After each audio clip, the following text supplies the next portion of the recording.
Commencer avec les conférences dans le cadre de cette troisième édition de notre journée santé paroissiale. C'est en 2021, si je vois le mois, au mois de mai, que nous avons initié la première journée et vu l'engouement que cela avait suscité, et nous sommes libres, il faudrait continuer avec cette activité importante pour vous qui êtes là, pour nos populations de cette belle ville de Tchibanga, notre ville. Je suis plus qu'heureux d'accueillir en cette troisième édition nos partenaires, l'ONG de l'EPA Zérocytose et le CERMEN, là, et l'hôpital régional de Tchibanga. Alors, nous aurons cinq communications cet après-midi. La première communication va être faite par le docteur Emilia Audrey Biquet Toutou. En français, on dirait N Toutou, c'est ça?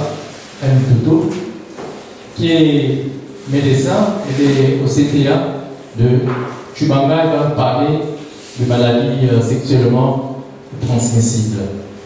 En deuxième position, nous aurons la communication du professeur Goma, qui nous vient du CERMEN de la Barénie. Lui nous parlera du paludisme. En troisième position, nous aurons le docteur Lucrèce Delica qui nous parlera de la drépanocytose. Et en quatrième position, nous aurons le docteur Lass, c'est ça? Docteur Lass, qui nous parlera des filaires Loa.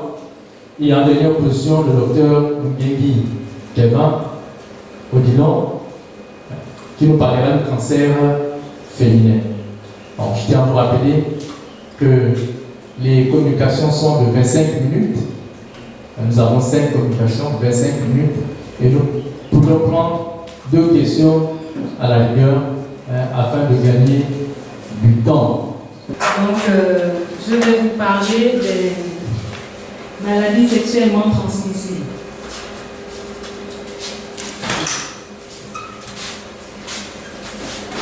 Alors, qu'est-ce que nous dirons en introduction?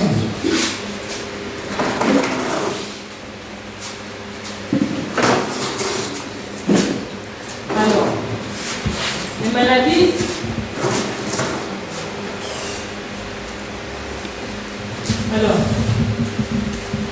les infections sexuellement transmissibles, encore appelées maladies sexuellement transmissibles, ce sont des maladies infectieuses qui se transmettent par voie sexuelle.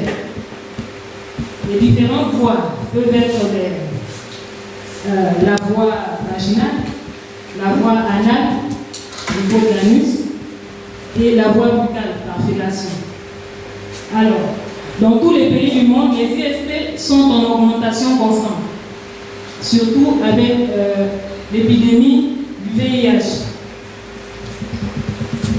Nous distinguons 2 types de classification pour pouvoir classer les maladies sexuellement transmissibles. Voilà. Pour pouvoir classer les maladies sexuellement transmissibles, nous avons 2 types de classification. Nous avons la classification clinique.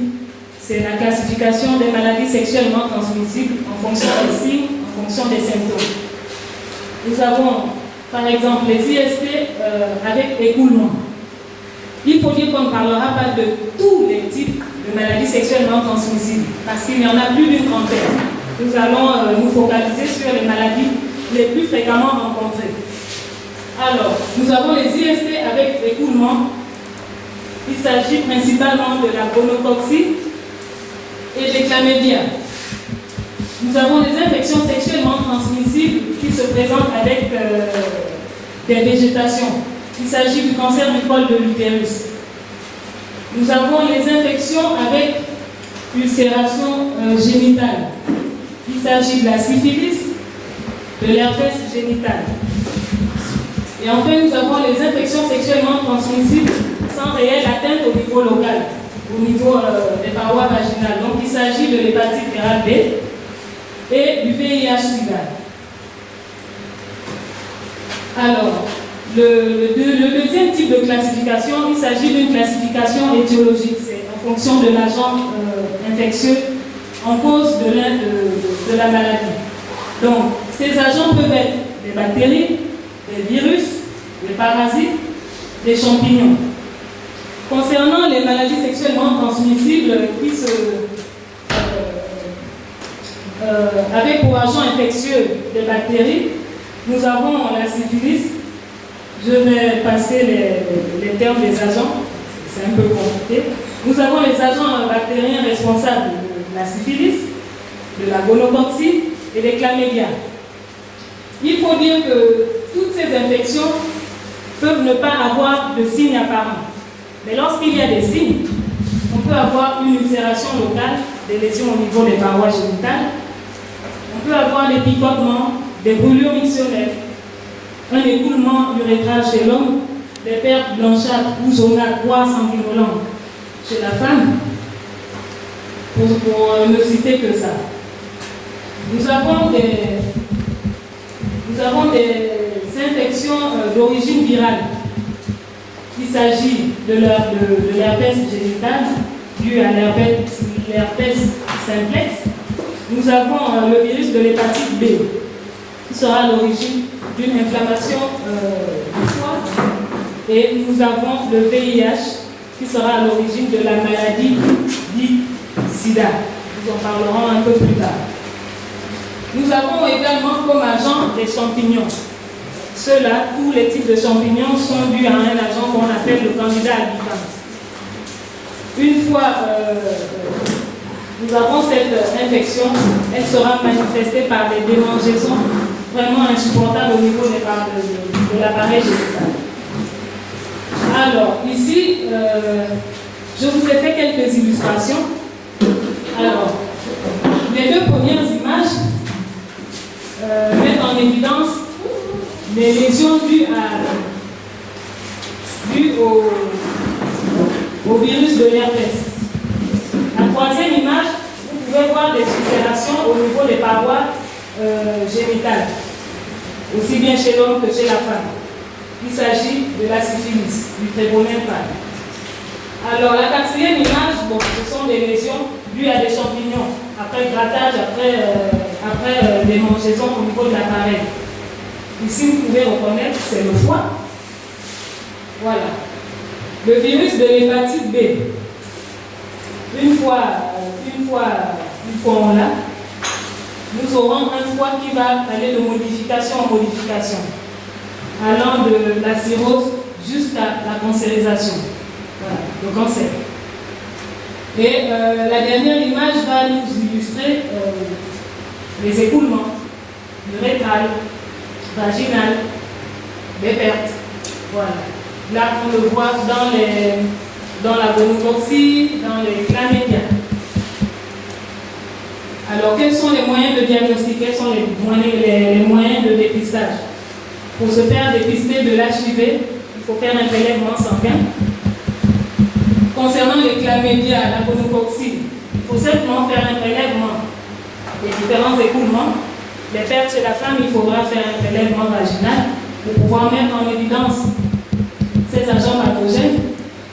Il faudra faire un prélèvement des urines, l'examen cytobactériologique des urines pour mettre en évidence ces agents. Nous avons la syphilis. Comme vous avez vu plus haut, la syphilis va se manifester par des ulcérations au niveau de la paroi génitale. Donc, il faudra simplement faire un prélèvement de ces lésions-là. Alors, l'HPV, il s'agit du papillomavirus humain. Il faudra faire un infotile cervico-vaginal pour pouvoir mettre en évidence le germe du cancer du col de l'utérus. Alors, quels sont les moyens de prévention? Le moyen exclusif de prévention pour la prise en charge pour ces différentes infections. Il s'agit du préservatif. C'est la méthode de protection la plus efficace contre les IST, y compris le VIH. Mais nous avons deux types d'infections sexuellement transmissibles dont la prévention ne se fait pas par le port seulement de préservatif, mais également par la vaccination.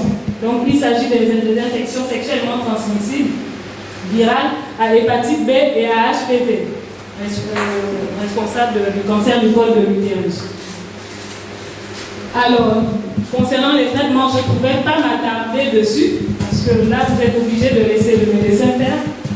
Mais juste pour savoir, lorsque nous sommes en face d'une infection sexuellement transmissible due à un agent viral, on donnera des antiviraux. S'il s'agit de bactéries, on donnera des antibiotiques. S'il s'agit des parasites, on donnera des antiparasitaires. Et concernant les antifongiques, on donnera ce qu'on appelle, concernant les champignons, on donnera ce qu'on appelle les antifongiques. Alors, j'ai vite fait de faire pour arriver au VIH parce que c'est vraiment un sujet très alarmant. Et ce sont des malades que je prends en charge au niveau du centre de traitement obligatoire. Nous allons un peu nous appesantir sur le VIH-Sida. Qu'est-ce que c'est le VIH? Il s'agit du virus de l'immunodéficience humaine. Qu'est-ce que le sida? C'est la maladie même. C'est le syndrome de l'immunodéficience acquise. Donc il s'agit de l'ensemble des manifestations que le malade va présenter, ce qui traduira la défaillance de ces défenses de l'organisme provoquée par ce virus-là. Il s'agit de la seule infection sexuellement transmissible incurable à ce jour. Donc, pour venir sur le plan de la prévalence, le Gabon reste situé parmi les pays à haute prévalence pour le VIH avec une prévalence à 6,6%. Et en tête de liste, la Nyanga. Alors, quels sont les moyens de transmission? Hormis la transmission sexuelle par rapport sexuellement protégé, vous avez la transmission sanguine qui se fait par introduction de sang infecté au VIH dans un organisme sain, par transfusion, par partage d'aiguilles, par seringue, soulier, par objet coupant contaminé ou par clé ouverte. Alors nous avons la transmission de la mère à l'enfant, suite au passage du VIH de la mère vers son bébé pendant la grossesse, pendant l'accouchement et lors de l'allaitement.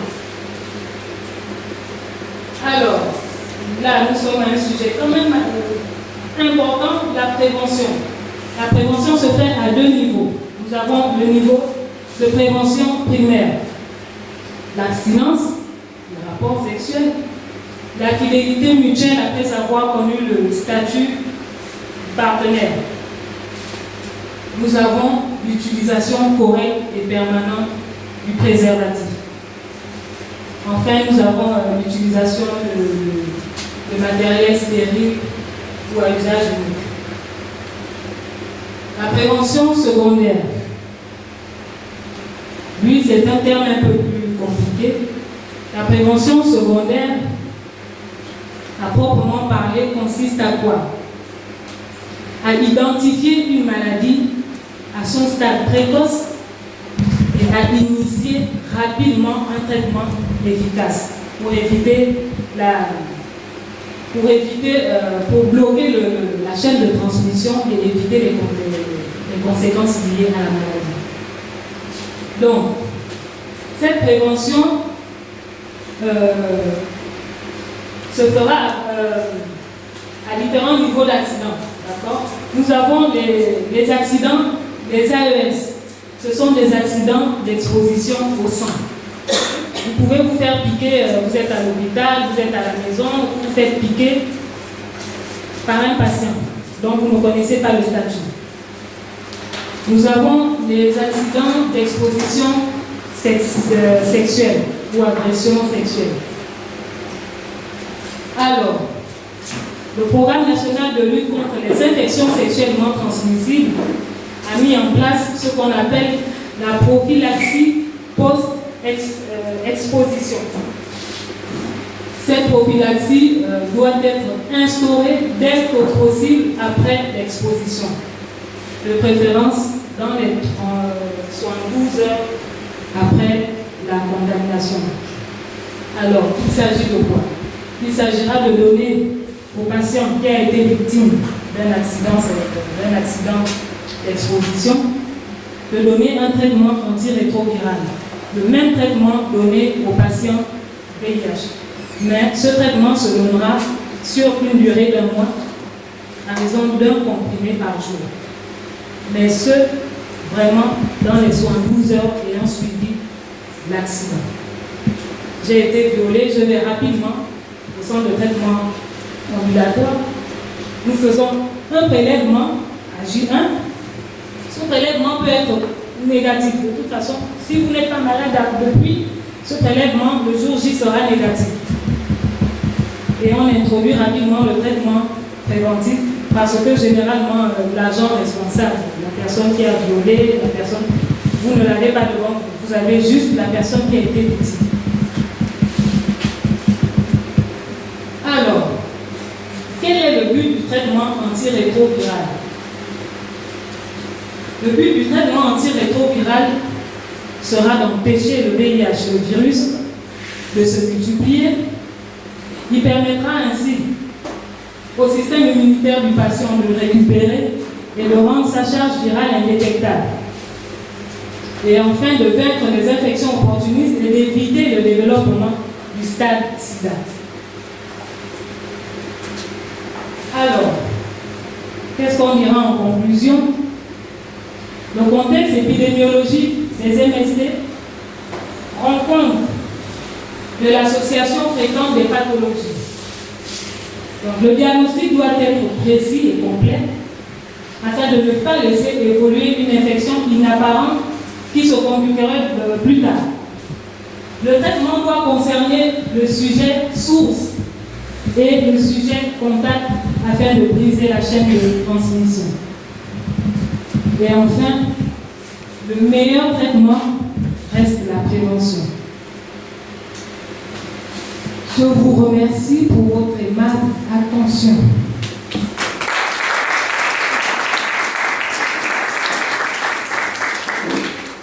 Laquelle de toutes ces maladies est la plus fréquente de ce que vous trouvez ici à Gabon? Au départ, j'ai insisté sur un certain nombre d'infections sexuellement transmissibles. Et si vous avez remarqué, j'ai fait un point sur le VIH. Ici, dans la Manga, au Gabon, l'infection sexuellement transmissible la plus fréquemment rencontrée est le VIH. Il s'agit du VIH. Il y a des infections qui se manifestent par des écoulements. Je pense que tout le monde a compris ce que c'est qu'un écoulement, quelque chose d'anormal qui coule. Les infections qui se manifestent par des ulcérations. Ulcération, c'est des plaies. Une plaie qui peut apparaître sur une verge ou bien qui peut apparaître sur la marge vaginale, donc au niveau du vagin, une plaie. Vous n'avez pas eu de traumatisme, la plaie apparaît, c'est ça les ulcérations. Et les infections qui se manifestent par des végétations. La végétation, c'est des choses qui poussent. Vous avez déjà vu ce qu'on appelle les crêtes de coq, la chose qui est derrière le coq. Il y a une femme de fois, après des rapports sexuels, des mois après, ça apparaît sur son sexe, ça pousse seul sur le sexe. Et ça c'est dû au papillomavirus. Et justement pour ce papillomavirus, si le docteur me permet, un des moyens de prévention qui aujourd'hui existe, c'est la vaccination. C'est devenu une infection sexuellement transmissible due à un virus. Normalement le papillomavirus, vous voyez, le cancer, ça donne le cancer, je vais dire. Et justement c'est pourquoi il faut le prévenir. Parce que le cancer du col aujourd'hui est devenu un cancer qu'on appelle cancer dû à un virus. Et le virus qui entraîne le cancer du col s'appelle le papillomavirus. C'est pourquoi les femmes aujourd'hui, ça existe déjà en pharmacie, peuvent faire la vaccination contre le papillomavirus pour ne pas attraper de manière précoce le cancer et bien n'est-ce pas du col. C'est juste quelques éléments que je voulais ajouter. Merci, docteur. Merci pour être ici. Donc, vous avez déjà écouté que moi, je ne suis pas ici, mais d'Allemagne. Je suis médecin en Hambourg Donc, le français, c'est pas ma langue maternelle. Donc, si je parle et j'utilise les mots qu'on peut pas comprendre ici, donc faites-moi signe et donc je vais essayer de parler d'une autre manière et donc à voir si ça marche. Et aussi, s'il y a des questions, on peut toujours faire signe et on parle directement. Je crois que c'est plus facile de cette manière qu'après les choses que moi je veux dire. Donc, on a maintenant écouté des choses sur les infections sexuelles déjà et on va écouter beaucoup du paludisme comme professeur Gislain est ici. Et ça, ce sont des maladies qu'on a dans beaucoup de pays. On a déjà écouté que les maladies sexuelles, on a dans tous les pays du monde. Le paludisme, ça c'est pas trop, mais c'est aussi ici en Afrique, mais ça c'est en Brésil, c'est en Asie, en Amérique. Mais ça c'est pas le cas pour toutes les maladies, n'est-ce pas? Et moi je peux parler de la loise, des filaires. Et ça, c'est quelque chose qui n'est pas trop connu dans tout le monde. J'assume qu'ici, on a beaucoup écouté de cela déjà, peut-être pas trop, mais moi, je vais parler de cela. Mais dans beaucoup d'autres pays du monde, on n'a pas d'idée qu'est-ce que c'est. Et ça, c'est simple parce que ici, au Gabon, on a la loise et aussi dans 2-3 autres pays du monde. Et ça c'est le Cameroun, c'est le Congo, mais ça c'est tout. Ça n'existe pas dans l'Asie, ça n'existe pas dans l'Amérique. Et ça c'est très bon pour les gens qui vivent là-bas, qui n'ont pas ces problèmes. Mais en même temps, ça veut dire qu'il n'y a pas beaucoup de chercheurs, il n'y a pas beaucoup de connaissances sur ces maladies, parce que c'est une maladie qui existe juste dans ces petits pays ici. Donc il n'y a pas beaucoup de recherches qu'on a fait en ce moment déjà. Donc, laissons commencer avec la loise. Ça c'est une maladie d'un ver. Donc ça veut dire qu'on s'infecte normalement avec une mouche tabanite, le chrysops. Tout le monde connaît ici ces chrysops. C'est connu? Non. Donc c'est une. Je peux vous montrer une photo après avec le téléphone. Donc si on est dans la forêt ici, et les mouches piquent, ça c'est comment on s'infecte avec cela. Et c'est la tabanite, ça c'est le nom. Donc qu'est-ce qui se passe ici, quand il pique, il y a des micro-vers, des micro-filaires qui entrent dans la pierre et dans le sang et ils restent là-bas. Et il y a deux formes, il y a les microfilaires et les macrofilaires. Les microfilaires, ils ne peuvent pas voir ceux avec les yeux. Les macrofilaires, ils sont plus grands, ils sont 2-3 cm. Mais ça dure quelques temps. En ce moment, on ne sait pas vraiment combien de temps. Mais après du temps, on a les macrofilaires et ça vraiment moleste. Donc, comment pouvons-nous savoir si nous sommes infectés? Quels sont les signes qu'on a de cela? Quelqu'un ici a une idée? Quel est le signe le plus fréquent d'avoir la loise? C'est un ver dans l'œil. Donc, si on note qu'il y a quelque chose qui gratte, qui bouge, c'est ici. Et on peut le voir, c'est un petit ver qui est à l'œil, qui reste là, ça dérange, c'est pas agréable, mais en même temps, ça ne détruit pas l'œil, ça reste comme ça, et donc ça peut être juste quelques minutes, quelques heures, de temps en temps quelques jours, jusqu'à 7 jours, et après le ver, il n'est plus là. Il est encore dans le corps, mais il n'est plus dans l'œil. Donc, qui a déjà vu cela ou qui connaît quelqu'un qui a vu cela? Oui. Donc, ça, c'est quelque chose qui est vraiment fréquent. Donc, on a cela beaucoup. Qu'est-ce qu'on peut faire avec cela? Donc, pas grand-chose en ce moment. Il y a, si on est juste à côté d'un ophtalmologue, on peut venir voir. Et l'ophtalmologue, donc un médecin qui est spécialisé aux yeux, il peut prendre le verre et donc le verre n'est plus dans le corps et ça marche très bien. Et donc s'il n'y a plus d'autres verres dans le corps, on est déjà curé. Mais ça, c'est pas normalement le cas ici. Il n'y en a pas normalement directement à côté d'un ophtalmologue. Donc, pour cela, normalement, il ne faut pas faire grand-chose. On peut prendre un peu de pression, donc le verre peut-être marche un peu plus rapidement, mais il faut juste attendre. Et ce n'est pas vraiment quelque chose qui est trop agréable. Donc, ça, c'est le signe le plus fréquent, le plus connu de la doise.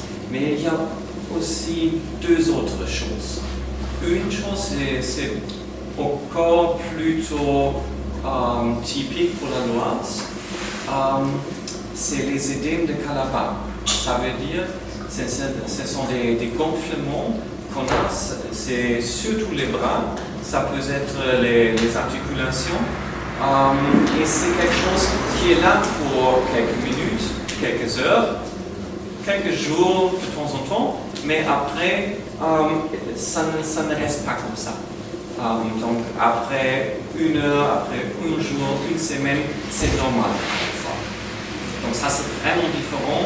Si on connaît des gens qui ont des problèmes avec le froid ou quelque chose comme ça, ou le cœur ou les pieds sont toujours enflés, donc c'est pas ça, c'est différent. Ça reste juste pour quelques temps et après ça marche. Quelqu'un ici a vu cela déjà? Oui? Ouais. Merci. C'est mieux comme ça ou c'était mieux avant? C'était mieux comme ça? Donc, je reste comme ça. Ça, ce sont les deux signes les plus fréquents, les plus connus de la doise. Il y a une autre chose qui embête beaucoup. Et ça, ça gratte.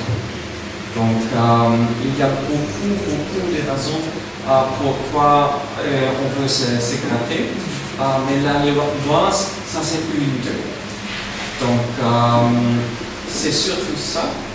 Il y a encore d'autres choses qui peuvent passer si on a une infection avec le nerf de droit. Ça peut, dans des cas pas fréquents, ça peut être vraiment grave, mais ça c'est exceptionnel. Normalement, on croit que c'est juste ça. Mais la vérité, c'est qu'on ne sait pas vraiment. Parce qu'on n'a pas fait trop de recherches. Donc, on ne sait pas, par exemple, s'il y a vraiment des changes avec le reste du corps. Parce qu'on n'a pas juste ces verres de 3 cm normalement dans le corps. Ça peut être juste le cas, ça peut être 11, ça peut être plusieurs. Mais ça peut aussi être qu'on a des microfilaires. Et donc, pour diagnostiquer si quelqu'un a vraiment la doise ou pas, il y a deux choses qu'il faut faire. Il faut demander, presque les mêmes questions que j'ai fait aujourd'hui, et pour demander, avez-vous déjà eu un verre dans l'œil? Connaissez-vous les édèmes de Calabat? Ça vous passe? Donc, ça veut dire qu'il y a probablement des macrofilaires. Un verre qu'on veut à l'œil, ce n'est pas un microfilaire, c'est toujours un macrofilaire. Mais l'autre chose, c'est qu'on peut avoir une doise occulte. Ça veut dire on sait qu'il y a les verres ronds, mais normalement, on ne les voit pas. Mais on peut voir dans le sang. Donc, il faut prendre une prise de sang et voir s'il y a des microfilaires là-bas ou non. Et c'est pas que la même quantité de microfilaires est là tout le temps. Ça c'est simplement parce que le chrysops, ça c'est toujours ici très actif pendant le midi. Et c'est pour ça que les microfilaires dans le corps aussi sont les plus actifs au midi. Donc normalement on prend une groupe de sang entre 9 et 15 heures.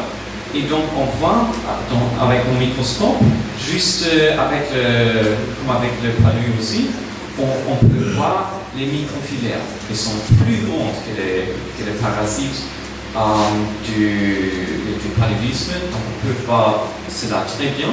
Et donc on sait si on a la loise ou pas. Donc maintenant la question vraiment intéressante est s'il y a quelqu'un entre nous qui a la loise, comment peut-on traiter cela? Et c'est intéressant, mais en même temps, c'est la question vraiment difficile parce que c'est pas facile à curer la loise. Il y a des médicaments, mais beaucoup de médicaments ont des effets désavantages. Effets secondaires. Secondaire. Merci beaucoup. Donc ça veut dire que donner des médicaments sans savoir trop bien qu'est-ce qu'on fait, ça peut peut-être pas aider, mais ça peut aussi être dangereux. Donc il faut vraiment savoir très bien qu'est-ce qu'il peut faire et qu'est-ce qu'il ne peut pas faire dans cela. Et ça c'est la raison pourquoi en ce moment on dit généralement ici au Gabon on ne traite pas la loise. Donc ce qu'il faut vraiment faire, c'est plus de recherche pour comprendre encore mieux la maladie, parce qu'on veut changer cela. On veut être capable de traiter la loise pour traiter à toutes les personnes qui sont infectées ici. Et donc, ça c'est une des choses que moi je fais ici au CERMEL, des études avec la loise. Comme beaucoup des autres ici de CERMEL. Le paludisme, ça c'est une des choses qui nous intéresse beaucoup, mais la loise, ça c'est d'autres. Et on espère beaucoup qu'avec toute l'aide de toutes les personnes ici, on va finalement pouvoir changer cela et trouver une solution pour finalement curer la loise. Ce n'est pas une chose qu'on va faire dans quelques jours, une semaine, un mois. C'est plus une chose des années de faire cela, mais ça c'est le but. Donc, la dernière chose peut être la protection. Qu'est-ce qu'on peut faire pour n'avoir pas la loise? Donc c'est plutôt ne pas être piqué pour les moustiques, surtout pour les moustiques de chrysops tout le temps. En même temps, c'est pas vraiment possible. Donc c'est vraiment difficile à se protéger contre cela. Donc ça c'est tout de mon part. Et je suis heureux s'il y a des questions que je peux peut-être répondre. Merci. Est-ce que la filariose présente également un aspect asymptomatique? Autrement dit, est-ce qu'on peut avoir des filaires et ne pas présenter ces signes que vous venez d'énumérer? C'est vraiment quelque chose qui ne cause pas toujours de problèmes. C'est quelque chose que c'est bien possible qu'on a les microfilaires et qu'on ne sait pas.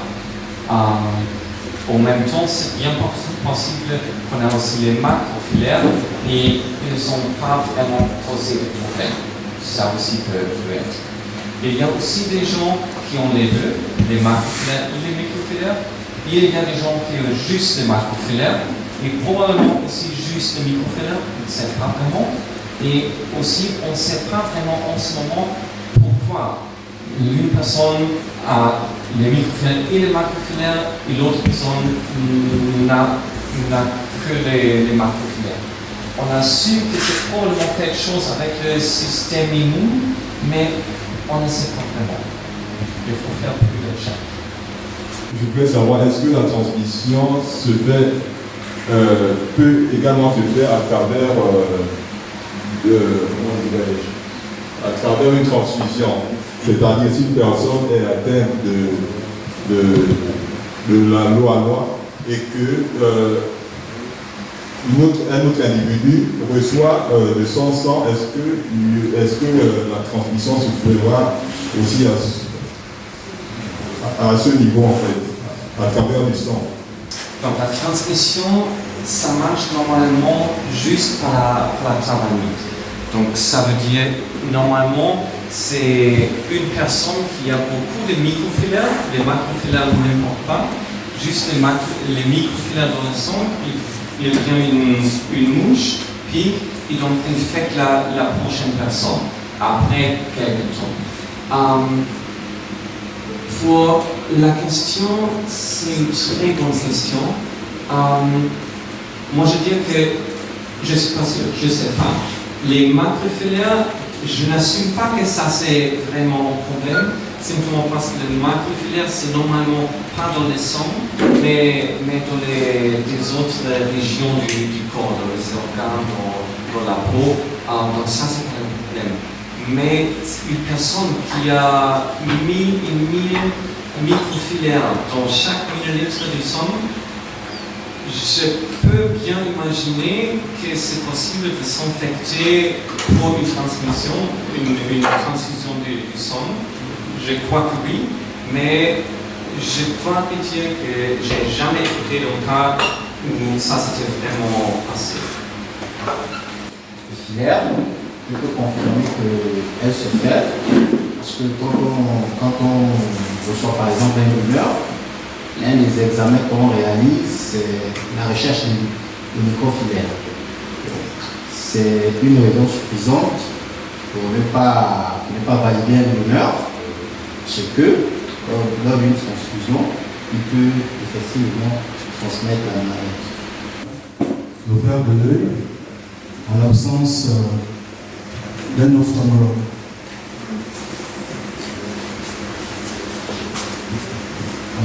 Il n'y a pas trop de choses qu'on peut vraiment faire qui aident. Il y a beaucoup de choses qu'on peut faire qui sont une mauvaise idée de faire. Donc, quelque chose comme des piquants à l'œil, ça dérange encore plus.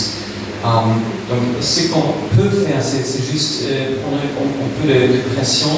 Que le verre marche dans notre direction, mais à partir de cela, s'il n'y a pas encore, ce n'est pas une bonne idée d'opérer soi-même et de s'appliquer, parce que pour faire cela, il faut normalement faire des coudes proches à l'œil, et ça peut être bien dangereux. Donc, normalement, on n'échange pas trop de choses avec cela. Ma question est par rapport au traitement. Est-ce qu'il y a-t-il des conséquences considérables pour les personnes qui ne se traitent pas par rapport aux microfilaires, par rapport aux filaires? Parce que nous constatons que, moi j'ai ma petite voisine qui a souvent un verre qui vient et qui part. Il vient, parfois il fait 2 jours, 1 jour après, le verre part. Est-ce qu'il y a-t-il des conséquences pour notre traitement des filaires? On ne sait pas vraiment. On a pensé pour beaucoup des années que la loi, ça dérange un peu, mais ça ne fait pas plus que ça. C'est désagréable, mais ça se dit. En ce moment, on n'est pas trop sûr sur cela. On pense peut-être que c'est vraiment quelque chose qui affecte beaucoup plus la vie qu'on a pensé avant. Mais en ce moment, on dit encore c'est mieux de ne donner pas un traitement qui peut peut-être être dangereux et faire vraiment, causer vraiment des problèmes que peut-être espérer un peu jusqu'on ne sait plus plus de la loi en général pour donc après vraiment être bien. Et donc pour votre voisine,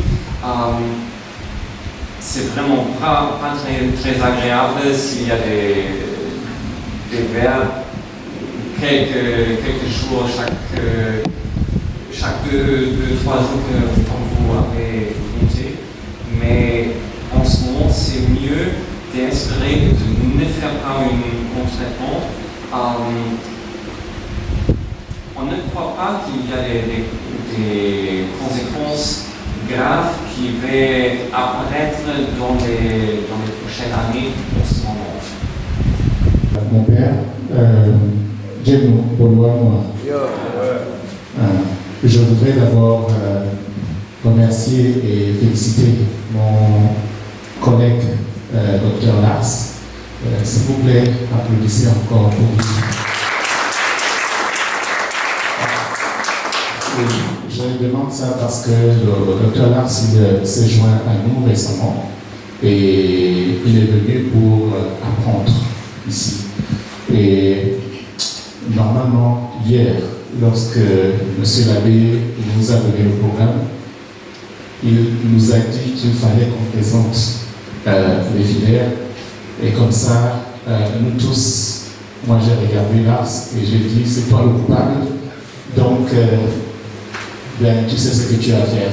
Et je m'excuse si je suis venu avec un peu de retard parce que j'étais dans une autre réunion qui était aussi importante. Celle-ci est encore plus importante, mais il fallait bien que je réponde à cette réunion. Et là, en venant, j'ai vu qu'il était en train de faire un très bel exposé, comme s'il est déjà l'expert. Bien, très bien. Merci beaucoup.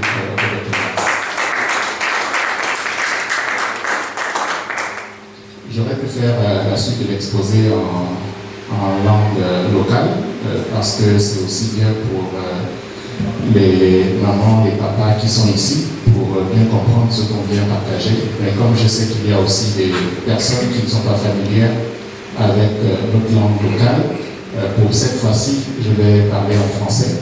Mais j'espère que les autres années, pour contribuer à la promotion des langues locales, nous permettraient de partager ce qu'on a à faire beaucoup plus avec les mamans et les papas bien sûr, parce que parfois c'est des messages qui ne sont pas bien relayés au niveau de la télévision, là où c'est plus le français qui est parlé.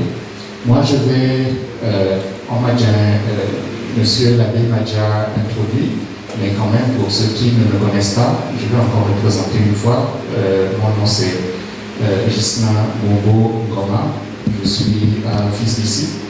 Mon père avait son petit nom Yassisme, pour ceux qui l'ont connu sous ce nom. Sinon, son nom c'est Gonon Sabou.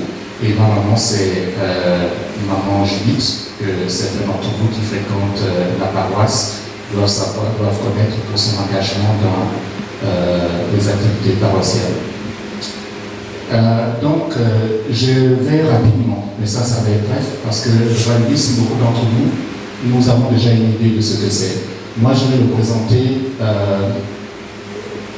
d'une part pour le fait que c'est une maladie, mais d'autre part pour le fait que c'est beaucoup ce que nous faisons, et à la fin, c'est quelque chose c'est une chose sur laquelle nous avons déjà commencé à travailler ici à Chimanga, et que nous voulions continuer de travailler là-dessus. La plupart du temps, beaucoup d'entre nous, lorsque nous faisons de la fièvre, nous nous présentons nous-mêmes, même avant d'aller à l'hôpital, dans la maison, disons déjà, j'ai le palu. Donc souvent on dit, la fièvre c'est égal au palu.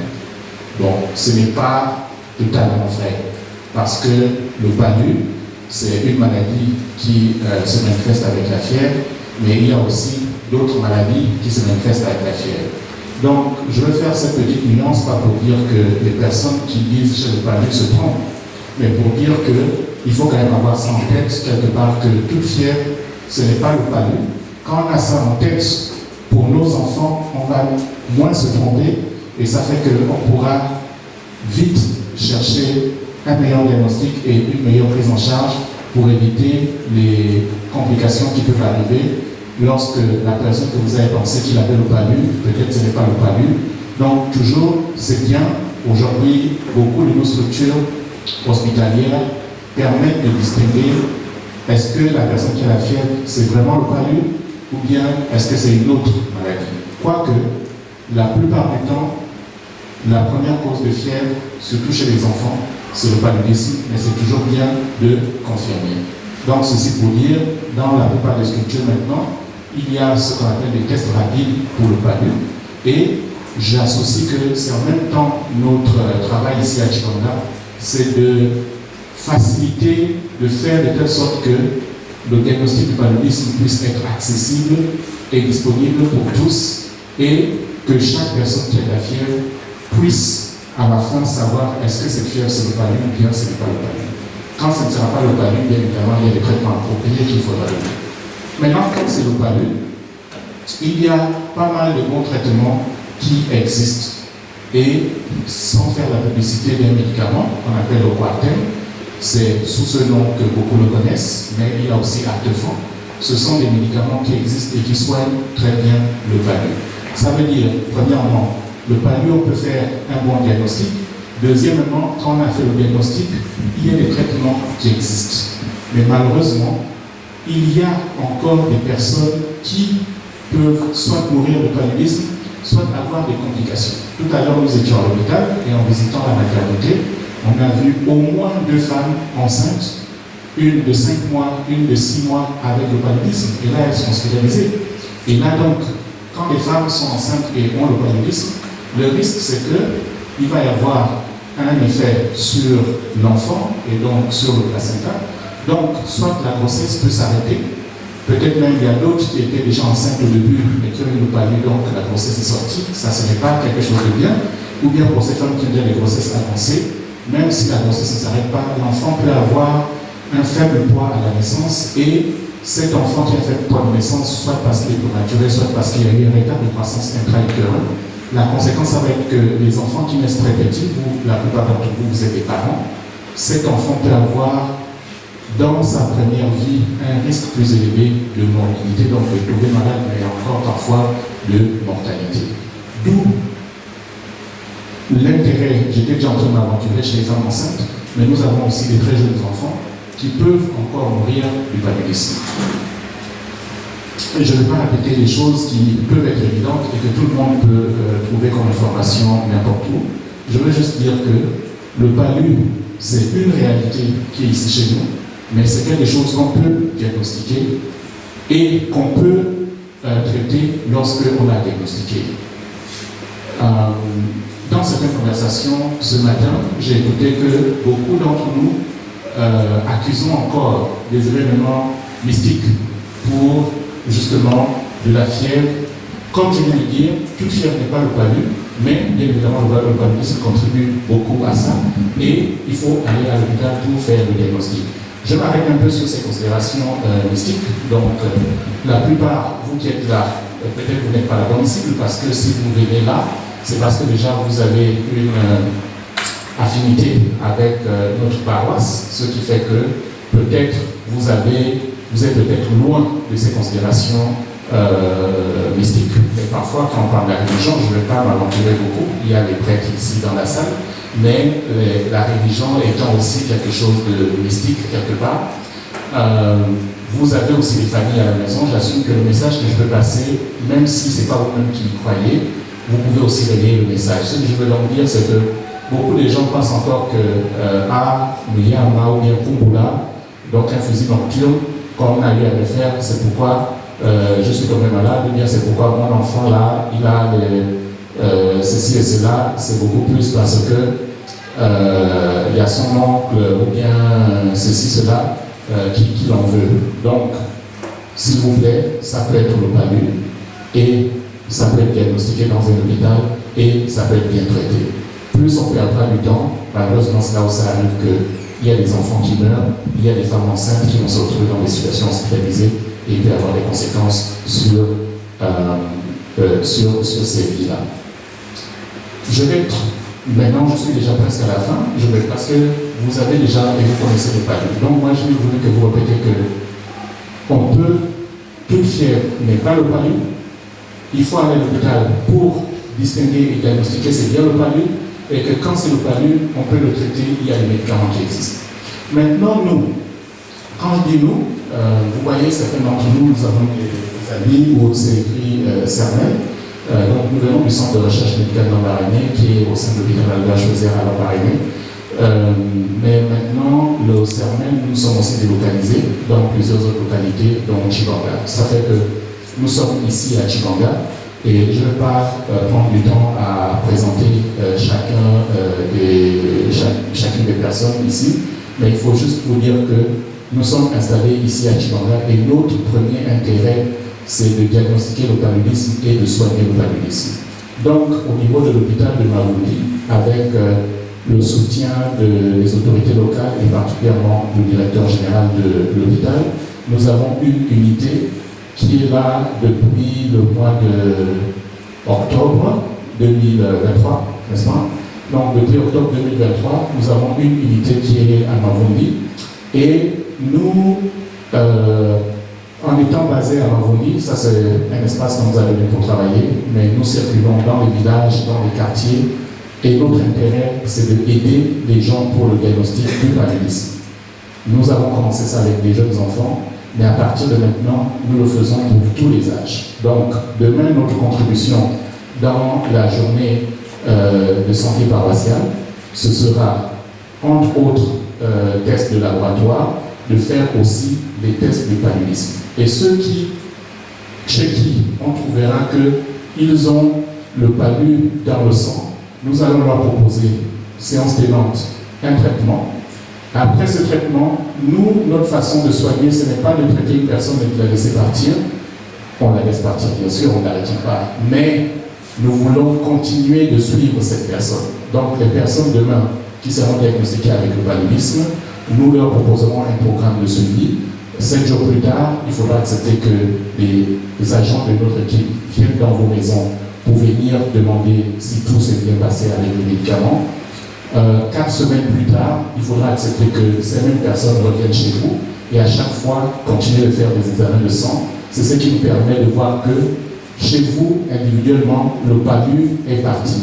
Parce que le palu n'est pas seulement un problème individuel, c'est une maladie qui se transmet par le moustique.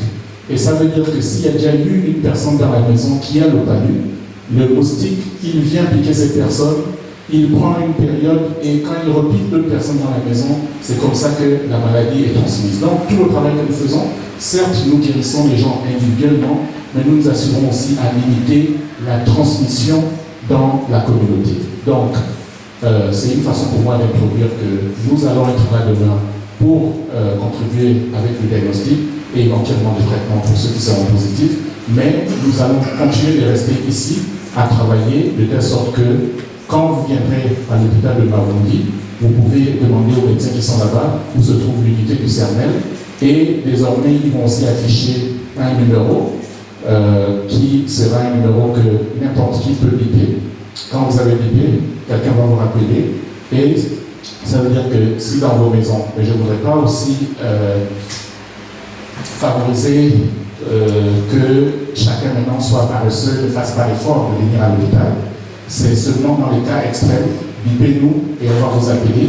Mais sinon, quand il y a un enfant avec la fièvre, dirigez-vous à Mavundi, demandez l'équipe du CERMEL, vous n'aurez pas à payer quelque chose, on va vous traiter, on va faire le diagnostic, on va vous traiter, mais il faudra aussi accepter qu'on continue de vous suivre au moins pendant 1 mois. Et c'est ça que j'ai voulu dire. Et je termine en disant que dans le cadre de nos activités, nous aurons bientôt aussi une petite unité communautaire au niveau du Bigorma pour nous occuper aussi des gens qui sont sur la route du 2e jusqu'au 3e canton. Et ça, c'est toujours pour continuer d'avoir une activité ici. Voilà, je m'arrête là, je ne veux pas prendre plus de temps. Et je vous remercie pour votre attention. Moi, je voudrais savoir qu'est-ce qui fait en sorte que le patient passe d'une phase de paludisme simple à la phase de neuropalu. Normalement, toutes les maladies infectieuses ont des étapes, c'est-à-dire la personne a été infectée. Ça veut dire qu'il y a d'abord eu le microbe, prenons ça comme ça, qui est rentré dans le corps. Il y a eu une phase d'incubation, et après cette phase d'incubation, on a une manifestation clinique, et le palu n'échappe pas à cette règle. Et donc, quand on a des manifestations cliniques, sans traitement, comme ma chérie là était en train de demander tout à l'heure pour les lois sans traitement, est-ce qu'il y a des conséquences? Donc, une des conséquences dans la complication du paludisme, c'est que vous avez d'abord cette phase simple. Si vous permettez rapidement, je vais dire que je cherche des mots qui sont bien pour tout le monde. Quand on a le palud, ça veut dire que les parasites du paludisme sont en train d'aller dans ce qu'on appelle les globules rouges dans le sang. Ils sont en train de se multiplier dedans. Et quand ils se multiplient dedans, ça va faire éclater ces globules rouges. C'est pourquoi une des conséquences, c'est l'anémie. Parce que ça utilise les globules rouges et ça les détruit. Maintenant, les parasites ont aussi cette particularité qu'ils vont causer il y a des adhérences au niveau des vaisseaux, au niveau du cerveau. Donc, ça fait qu'avec ces adhérences, il va y avoir il y a plusieurs mécanismes, bien sûr, mais je vais passer tous ces mécanismes. Du moins, c'est juste de dire que dans l'histoire naturelle de la maladie, si on ne la traite pas, il va y avoir des complications. Une des complications, c'est l'anémie sévère. Une des complications, c'est le paludisme cérébral que vous allez appeler le neuropalud. Donc, c'est pourquoi, et merci pour cette question, ça me permet de continuer dans la sensibilisation et dire que voilà pourquoi il faut faire un diagnostic le plus tôt possible et aussi initier un traitement le plus tôt possible parce que le risque c'est la complication et donc le neuropalud c'est une des complications. Bien évidemment, il y a des facteurs favorisants. Ça va arriver beaucoup plus chez les jeunes enfants ici dans notre milieu parce que ceux-là, ils n'ont pas acquis ce qu'on appelle la prémunition. Normalement, dans le palud, plus on a eu le palud, moins on a des chances maintenant de faire un paludisme grave parce qu'on a déjà une sorte d'immunité. Mais ce n'est pas une immunité totale qui nous protège, mais au moins ça nous protège contre les formes sévères. Voilà, c'est ça qui se passe. Okay. Chez d'autres, j'ai une petite en jaune là-bas qui a levé le doigt, mais je ne sais pas pourquoi on la retient de ne pas poser sa question. Est-ce que le palud peut arriver à plusieurs personnes? Mais applaudissez pour Fatih. Nous pourrons mieux trouver qu'est-ce qu'il y aura dans l'histoire de cet enfant qui pense qu'elle a quelque chose à dire. Et ça, c'est bien. Il ne faut pas l'étouffer. Comme ça, pour moi, c'est un signe positif pour un avenir brillant. Maintenant, est-ce que le palud peut toucher plusieurs personnes? Si j'ai bien compris la question, c'est une question qui est très difficile pour moi. Donc, tu m'excuseras si je ne réponds pas bien. Mais oui, le palud peut toucher plusieurs personnes et malheureusement aussi le palud tue plusieurs personnes. Dans le monde, on a eu dans le dernier rapport de l'OMS pour le paludisme, on a eu plus de 400 millions de cas de paludisme qui ont été rapportés dans le monde. Donc 400 millions de cas. Et la plupart de ces cas, plus de 90%, c'était en Afrique subsaharienne. Et en dehors des 400 millions de cas, non, j'ai oublié, je ne vais pas m'aventurer pour le nombre des décès, mais il y a eu aussi beaucoup de décès. Mais merci beaucoup pour cette question. En fait, moi, c'était par rapport au traitement. Nous avons constaté que plusieurs personnes sont parfois admises de l'hôpital parce qu'elles souffrent du palud. Quand on a fait des examens, on a fait des tests, on a trouvé que le patient avait les mêmes palud. Lorsqu'on constate parfois que la parasitémie n'est pas vraiment élevée, on donne un traitement par voie orale.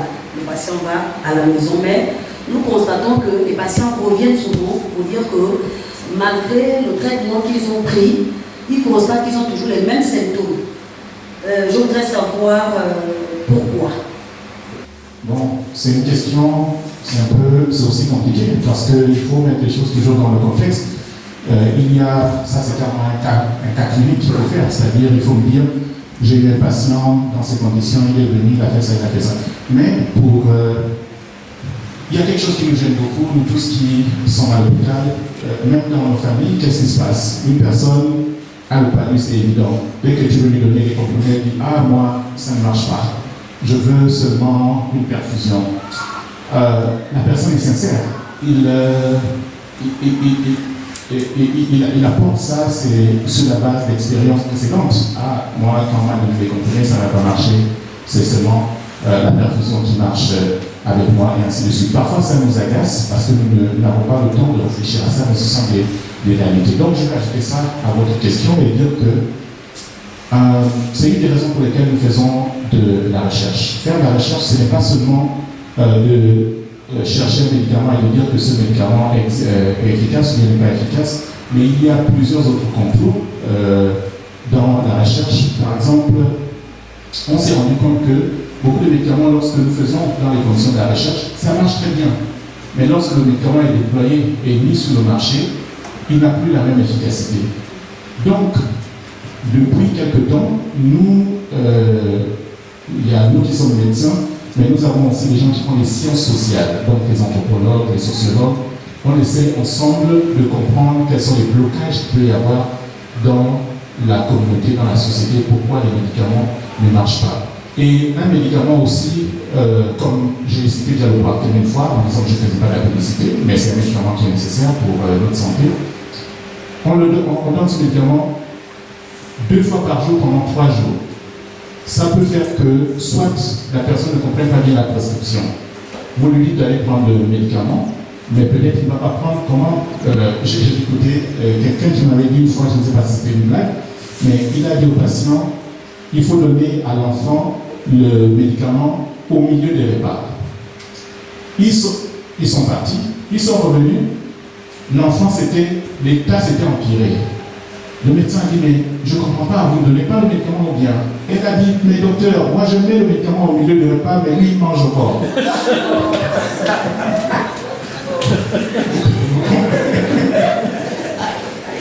Vous voyez? Donc, avec ça, donc il faut comprendre parfois la sociologie, l'anthropologie, la psychologie, certaines autres choses. Mais à un moment, quelqu'un peut dire non, vous pouvez même plus avoir confiance vous-même dans le médicament, mais quand vous savez qu'il y a une méthode, c'est parce qu'elle a mis au milieu du plat et l'enfant a mangé au bord, ça veut dire qu'il n'a jamais pris le médicament. Mais il y a plusieurs raisons pour lesquelles ça peut arriver. La meilleure façon de pallier à cela, c'est de faire le traitement sous observance. C'est-à-dire si vous avez des personnes qui sont parties et qui sont revenues et qui ont toujours des symptômes et vous êtes convaincu que ce n'est pas une autre raison, parce qu'il peut arriver qu'on peut avoir le palud, mais avoir d'autres raisons pour avoir la fièvre. D'accord? Donc, si vous avez soigné le palud, je n'ai pas voulu aller dans les détails de ce que nous faisons, mais nous sommes aussi en train, par exemple, actuellement de développer quelque chose qui est une association d'antibiotiques et d'antipaludiques en même temps. Pourquoi nous le faisons? C'est parce qu'on s'est rendu compte que beaucoup de nos enfants, pendant qu'ils ont le palud, ils ont aussi des infections parfois pulmonaires. Mais si on s'est concentré seulement sur le palud, l'infection est en train d'être retardée dans son traitement et ça peut causer. C'est pourquoi moi, quand j'étais étudiant, bon, à l'époque, nous n'avions pas aussi beaucoup d'éléments diagnostiques, sur la même ordonnance, on mettait des antibiotiques et des antipaludiques. Mais le problème, c'est l'approche du patient, parce que quand vous envoyez ce patient à la pharmacie, c'est lui qui va payer quelque chose qui est cher. Donc, peut-être, je dis beaucoup de choses, mais c'est l'intérêt de faire la recherche. Et nous, ça c'est notre travail, c'est notre spécialité de faire la recherche. Mais il ne faut pas penser que la recherche, c'est pour les autres. Il ne faut pas penser qu'il y en a qui font la recherche quelque part. Et ça, c'est aussi notre combat à nous, que tout le monde comprenne que la recherche est le point de départ du développement. Vous, dans votre travail en tant qu'infirmière, la question que vous posez, c'est une bonne question parce que c'est le but de la recherche. Maintenant, c'est de comprendre, de trouver des solutions locales, soit est-ce que parce que le compromis a été mis au milieu du repas, soit est-ce que parce que la mère a toute la bonne volonté, mais l'enfant à qui on met dans la bouche, peut-être part derrière pour aller cracher le compromis. Il y a beaucoup de choses qui peuvent expliquer ça. Et quand on essaie de comprendre toutes ces choses, c'est là où on met sur la table les solutions qui peuvent faire que, à la fin, tout ce que nous faisons, parce que le risque, si ce que nous faisons ne marche pas bien, les gens vont perdre la confiance dans le système de santé. Et quand il y a une perte de confiance dans le système de santé, il n'y a rien de plus catastrophique que ça. J'espère que j'ai aidé à continuer par rapport à votre question. Alors, chez le docteur Délicat Lucrèce, Marceline, épouse bébé, présidente de l'ONG Drépanocytose, enseignant-chercheur à l'Université des sciences et techniques de Massoukou, fille de Feu Délicat Sulpice et de Madame Rosemée Yembi, qui était ici bergère du renouveau pendant plusieurs années. Voilà, donc nous aujourd'hui on est venu vous parler de la drépanocytose, mais l'année dernière j'ai déjà parlé. Du coup aujourd'hui c'est le docteur André Ntchorere qui va vous entretenir sur le sujet et vous présenter un peu ce qu'on fait. Donc je vous présente ce venu avec moi, on a le docteur Orango, Bourdette, Juliette, épouse Nia. Voilà, elle vient aussi de Franceville. Et on a monsieur Liba Mondjoji Fiak, lui qui vient de l'Ambariné. Et donc le docteur André Ntchorere vient de Libreville et là il va vous présenter l'ONG Drépanocytose et la drépanocytose. Remercier la paroisse et donc le padre en tête pour cette initiative merveilleuse qui consiste à instruire la population sur certaines pathologies que nous côtoyons tous les jours, mais surtout dans le but de pouvoir faire de la prévention afin que nous ne soyons pas atteints et bien n'est-ce pas de cette maladie. Alors l'ONG Drépanocytose rapidement, comme vous le voyez, ONG Drépanocytose. Notre objectif c'est de lutter contre la drépanocytose pour qu'il n'y ait plus, après plusieurs générations, de drépanocytose. Ça peut souvent. Alors l'ONG, comme vous le voyez, a pour mission de soutenir à la recherche qu'on fait. Il y a des chercheurs parmi nous qui soutiennent à la recherche. On voit tous les contours autour de la drépanocytose. Qu'est-ce qu'on ne fait pas? Qu'est-ce qu'on fait? Qu'est-ce qu'il faut faire pour améliorer les conditions, n'est-ce pas, des drépanocytaires? Faire l'éducation, donc la sensibilisation, la formation de ces agents, la formation des parents des enfants drépanocytaires ou la formation des drépanocytaires même, et enfin la prise en charge.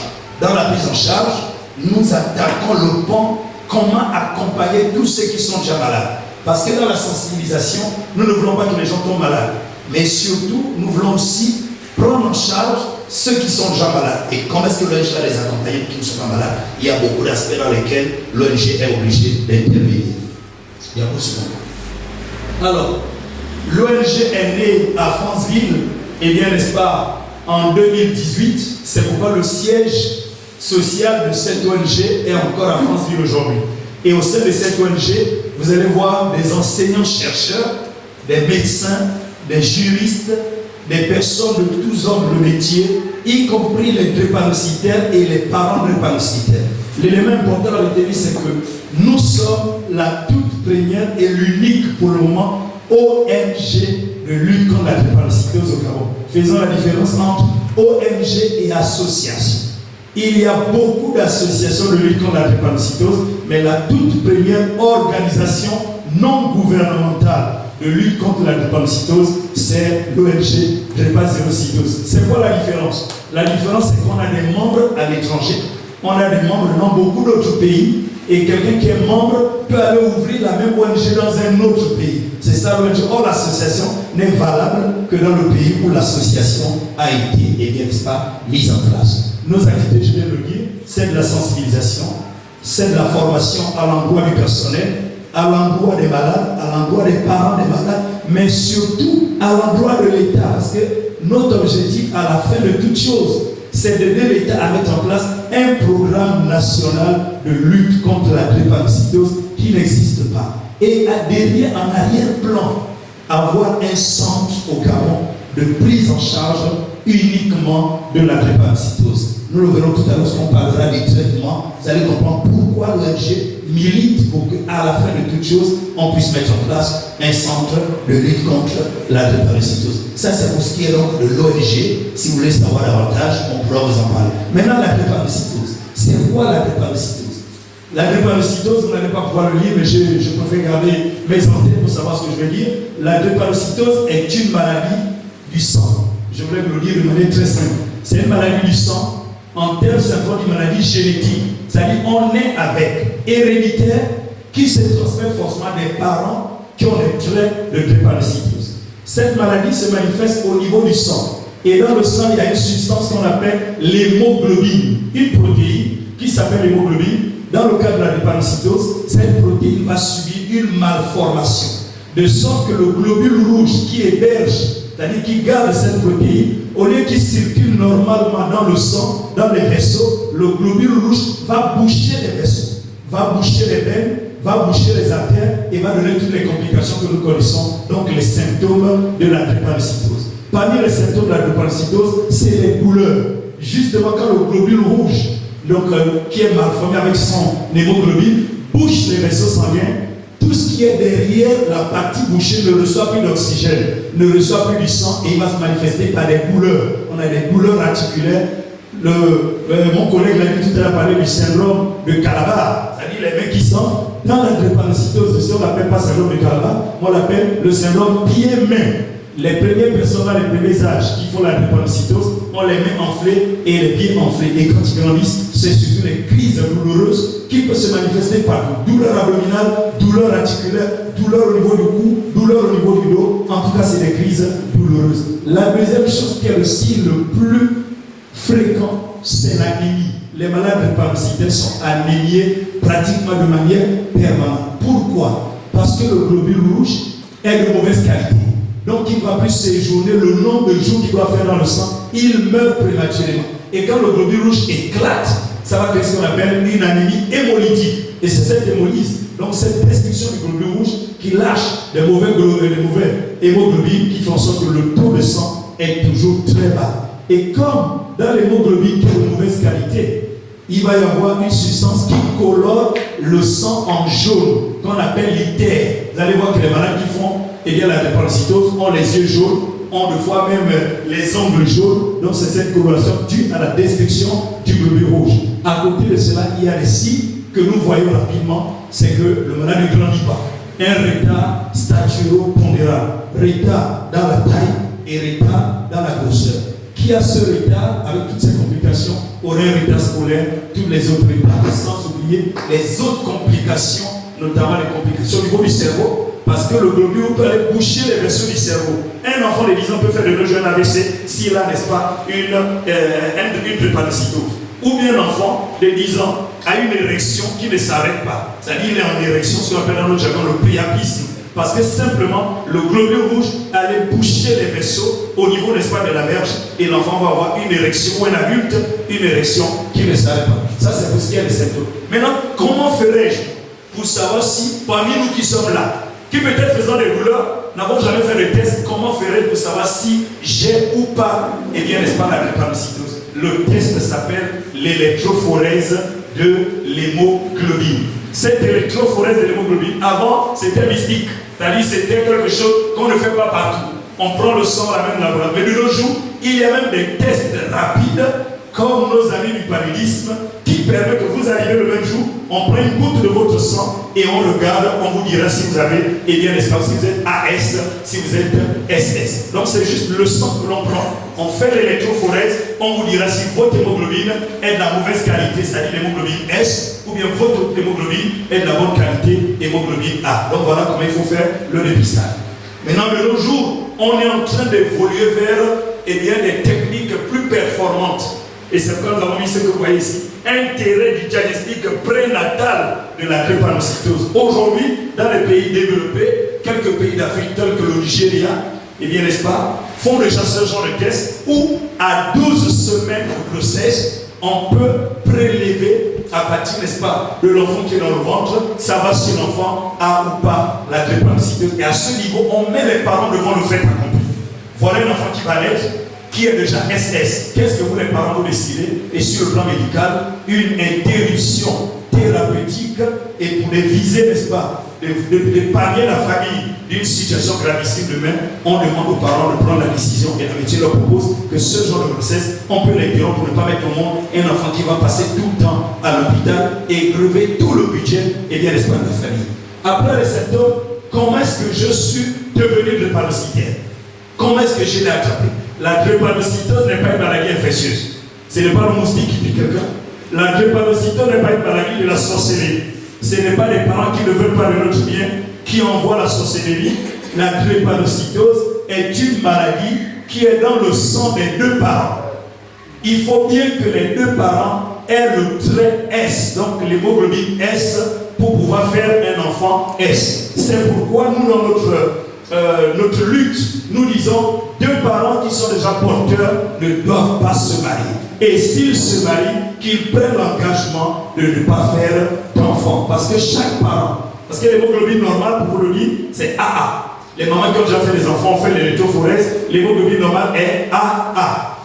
La femme est AA, le mari est AA. Quand ils vont ensemble, ils ne feront jamais un enfant qui est AS ou un enfant qui sera ASS. Maintenant, quand monsieur est AS, madame est AS, chaque grossesse sur 4 a le risque, c'est-à-dire 25% de malchance de faire une grossesse SS. C'est-à-dire qu'on ne peut pas avoir un monsieur et sa femme AS qui feront 5-6 enfants sans qu'il y ait un seul enfant qui soit SS. C'est pour dire que quand monsieur et madame sont AS, mieux vaut ne pas prendre l'engagement de faire des enfants. À coup sûr, tous les enfants auront des traits. Et de nos jours, malheureusement, même les AS dominants, quand le S est dominant, c'est-à-dire le S est plus élevé que le A, il y a des AS qui font, et il y a des crises. Donc, comment est-ce que je l'ai attrapé? Je l'ai attrapé simplement des parents qui savaient qu'ils étaient AS, qui auraient dû arrêter de s'aimer ou arrêter de faire l'enfant, mais qui sont allés jusqu'à faire un enfant, et l'enfant qui est né n'est qu'une victime. Voilà l'aspect qui, nous, au niveau de l'ONG, nous touche beaucoup. C'est pourquoi les gens qui sont à l'ONG, c'est les personnes qui ont de l'amour de son prochain. En réalité, les malades ne sont que des victimes. Ils n'ont pas demandé à venir au monde, simplement des parents un peu ignorants ou un peu obstinés par l'amour qu'ils avaient l'un pour l'autre, ont décidé de se mettre ensemble et mettre au monde un enfant qui finira par souffrir et qui fera souffrir la famille sans oublier toute la société.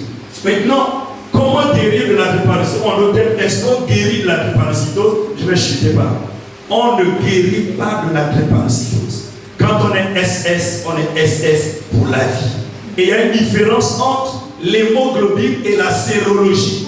Il y a aussi une différence entre l'hémoglobine et le groupe sanguin. On entend les gens dire, moi je suis O, moi je ne peux pas avoir S. Non, non, c'est deux choses différentes. Le groupe sanguin ne varie jamais. Si vous êtes A, vous serez A pour toute la vie. Si vous êtes B, B pour toute la vie. O pour toute la vie. Ça ne deviendra jamais S. Mais S, c'est l'hémoglobine. Et justement, quand on a S dans son sang, on ne peut plus l'enlever. Et si on est SS, on sera SS pour toute la vie. On ne guérit pas la drépanocytose. Et tout l'intérêt de la lutte de l'ONG, les quelques malades qui sont déjà là, les quelques victimes qui sont déjà là, notre bataille est de les accompagner pour que les structures de prise en charge puissent les reconnaître comme ce qu'on appelle, dans notre jargon, on appelle désormais la drépanocytose un handicap. Le jargon de l'ONG, c'est que la drépanocytose est un handicap. On veut que l'État les reconnaisse comme des handicapés, de sorte que quand ils arrivent dans nos structures, ils soient pris en charge comme des handicapés. C'est pourquoi la structure, notre ONG a mis en place un fichier où on aide les malades à avoir la carte ALD, la carte de l'affection à longue durée, que la CNAMGES donne. Malheureusement, dans beaucoup de provinces, ça ne passe pas dans les pharmacies. Mais à Libreville, ça passe, et tous ceux qui sont inscrits au sein de notre ONG, parce que leur enfant est drépanocytaire, parce qu'ils sont drépanocytaires, on les aide à obtenir cette carte et on est en train d'avoir des conventions avec les hôpitaux. Pour le moment, nous avons Pion-sur-Rue dans 3 villes, vraiment avec beaucoup de connaissances. C'est Franceville, où on est très bien connu, Libreville, où on est bien connu, et dans le Wellington, et actuellement aussi dans le Wei-Ivino, qui est la 4e ville. Nous espérons que les drépanocytaires, la Nyanga, seront reconnus et qu'eux seront dans notre fichier, et nous serons pour parler avec les CHR, avec les hôpitaux, de sorte que quand ils sont hospitalisés, il y ait des facilitations. Moi, j'étais directeur général à l'ISA. J'ai laissé une convention signée, indélébile, qui ne changera plus. Un malade drépanocytaire, quand il arrive à l'ISA, il ne paye pas la transfusion. Il se bat pour trouver un donneur et c'est l'hôpital qui qualifie le sang. C'est-à-dire tous les tests qu'on fait sur le sang pour donner le sang, c'est l'hôpital qui le fait gratuitement. Tous les malades drépanocytaires qui sont hospitalisés, quand ils ont la carte, ils payent 20%. Quand ils n'ont pas, ils payent 50%. Et cette convention, nous l'avons au niveau de l'ISA. Et c'est ce que nous sommes en train de faire sur le plan national. Que tous les malades drépanocytaires soient accompagnés et que leur prise en charge soit les plus efficaces. Je termine en disant, demain, justement, dans le cadre de la journée médicale, nous aurons à faire quelques tests. Mais les tests que nous avons amenés avec bien sûr l'appui et bien de l'AB vont être stricto sensu limités aux personnes de 0 à 15 ans. On va faire ces tests pour, et bien n'est-ce pas, justement voir si quelqu'un est drépanocytaire ou pas. Donc chacun de nous, même ceux qui ne rentrent pas dans la cible de demain, peut aussi faire leur test pour savoir, c'est l'électrophorèse l'hémoglobine, pour savoir si on est AS ou pas, surtout pour ceux qui sont encore actifs, qui ont encore le temps de faire, d'avoir une activité génitale. Si nous sommes AS, n'allons pas marier quelqu'un qui est AS pour éviter de faire des enfants qui vont souffrir et qui feront souffrir toute la société. Enfin, l'ONG est connue déjà sur le plan national. C'est pourquoi cette année, nous allons avoir notre 3e congrès. Et au cours de ce congrès, des professionnels viennent de plusieurs pays. Ils viennent du Nigeria, ils viennent du Congo, ils viennent de la Côte d'Ivoire, du Sénégal, de la France. Et donc, on va se réunir pendant 3 jours. Et bien, du 4 au 6 juillet, premier jour, ce sera les conférences, comme nous sommes en train de faire ce soir. Deuxième jour, des conférences encore. Et le 3e jour, il y aura des consultations gratuites. Comme demain, tous les malades drépanocytaires de la Nyanga qui sont connus seront là. Et on va faire des consultations, on leur mettra les médicaments. Parce que la drépanocytose a quand même un traitement d'entretien pour ne pas tout le temps tomber en anémie, pour ne pas vite faire des crises. Et on leur dira aussi quelles sont les choses qu'il faut éviter pour faire régulièrement et bien les crises. Donc autant que nous allons le faire demain, c'est ce que nous allons faire aussi pendant le congrès qui arrive, et bien n'est-ce pas, dans quelques mois. Voici de manière ramassée ce que j'ai à vous dire sur la drépanocytose. Je vous remercie. Je suis à Daniel et j'ai une nièce âgée de 14 ans qui est DREPA SS. Et malheureusement, elle est à la Covid.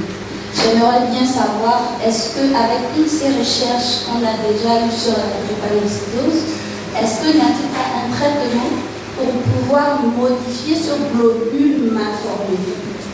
Ça, c'est un. Et la deuxième question, c'est la suivante. Plusieurs fois, pendant ces crises, elle se plaint d'étouffement. Qu'est-ce qui peut causer l'étouffement pendant la crise? Et la troisième question, c'est comment peut-on prévenir les crises d'un patient drépanocytaire? Merci. Il y a 2 raisons au ballonnement abdominal. Première raison, les malades drépanocytaires ont de manière permanente une splénomégalie, une grosse rate. Et c'est simple à comprendre, tous les médecins qui sont dans la salle comprennent. À cause du fait que le globule rouge meurt prématurément et à cause de l'anémie, l'organe, entre autres, qui permet de fabriquer le sang chez les enfants, c'est la rate. Donc la rate va beaucoup travailler pour compenser le taux de globules rouges très bas. Alors c'est cette hyperactivité de la rate qui crée ce qu'on appelle une hypertrophie. On dit un muscle en troisième, on a vu ça, n'est-ce pas? Un muscle qui travaille beaucoup va s'hypertrophier. Donc la rate, travaillant plus que d'habitude, va devenir grande. Et ça s'appelle, il y a une complication de ça justement qu'on appelle l'hypersplénisme. Ça peut mettre le malade dans un état où cette grosse rate bloque même l'immunité du malade. Au point que maintenant, en dehors de la maladie elle-même, qui est une maladie qui baisse l'immunité, mais la rate qui a grossi crée l'hypersplénisme, qui baisse l'immunité. On est obligé parfois même d'enlever cette rate-là. On fait ce qu'on appelle une splénectomie totale, on lui enlève la rate. Malheureusement, il va être sujet à un peu plus d'infection que le drépanocytaire qui a encore sa rate. Donc c'est dû à la rate qui a grossi, et c'est ce qui a grossi. Parfois aussi, ce ballon abdominal, c'est un signe de l'anémie permanente. Ce n'est pas seulement le ballon abdominal, c'est le ballonnement des mains, le ballonnement des pieds. Je voudrais, avec votre permission, présenter notre dernière diapositive là, avant que M. l'abbé m'arrache la parole. Est-ce que ces patients atteints de drépanocytose ont une espérance de vie? Alors, il n'y a pas de date limite de leur vie. Je vais vous surprendre, moi j'ai fait mes études médicales en Côte d'Ivoire. Le professeur qui m'a enseigné l'hématologie, qui était le patron de toute la vie, le professeur Sangaré est mort à 82 ans. Drépanocytose SS. Et c'est ce qui l'a motivé à faire de l'hématologie. À cause de sa drépanocytose. Mais de la 3e année de médecine, en 7e année de médecine, il faisait tout ça pour assis. Il ne supportait pas la position debout, l'altitude, tout ça il ne supportait pas. Et il est mort, il fait sa crise d'AVC dans un avion. Dans un avion, à cause de son aura international, l'avion a dû rebrousser chemin en catastrophe et c'était trop tard. Il est mort dans l'avion. Pendant qu'il partait pour une grande conférence sur la drépanocytose. Donc il y a des malades de drépanocytose. Alors la petite expérience, à Franceville, nous avons fait presque 2500 foyers. On a fait une enquête de drépanocytose dans tout le Haut-Ogooué. On a fait 2500 foyers. On a découvert tous les drépanocytaires du Haut-Ogooué. Aujourd'hui, là, on a une cartographie claire de la drépanocytose, c'est le Haut-Ogooué. On est tombé sur la drépanocytose la plus vieille du Gabon, 78 ans. Et aujourd'hui, ça fait 4 ans. Elle doit avoir 82 ans puisqu'elle n'est pas encore morte, on ne doit pas signaler ça. Donc, c'est de dire qu'il y en a qui meurent prématurément pour dire que le drépanocytaire peut mourir à tous les âges. Plus jeunes, tout comme d'autres qui se font suivre de manière régulière. Mais ça, c'est de l'argent. Il faut être dans les hôpitaux rapides, apporter du sang quand c'est des anémies. Et bien, n'est-ce pas? C'est pourquoi nous voulons que vous adhériez à l'ONG. Je fais l'appel à l'adhésion à l'ONG Drépa Zéro Cytose. C'est une ONG qui fédère des personnes qui ont l'amour de leur prochain. Pourquoi adhérer à cette ONG? Pour que nous soyons nombreux à faire porter la voix des drépanocytaires.